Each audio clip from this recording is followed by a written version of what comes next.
Le virus de la chouette, ça m'a pris quand j'étais enfant. Il y en avait plein qui chantaient chez moi des chouettes le soir. Tu sais comment c'est fait chez nous? Il y a l'église à côté des hangars. Et le soir, on entendait les chouettes qui hurlaient.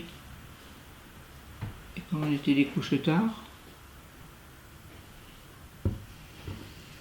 pour certains c'était lugubre, mais pour moi je trouvais que c'était chouette, justement, parce que c'était des oiseaux qui voyaient la nuit. J'aurais bien aimé être à leur place.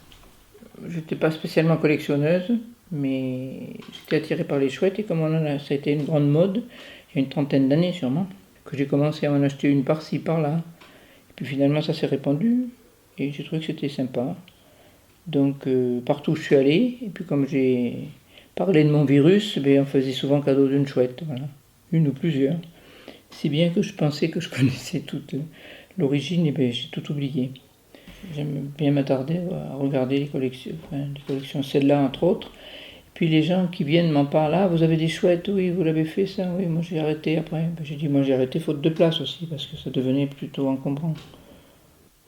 Et au début c'est comme si tu mettais la main dans un engrenage, tu dis oh c'est sympa, puis finalement tu sais plus, à la fin tu sais plus où les mettre.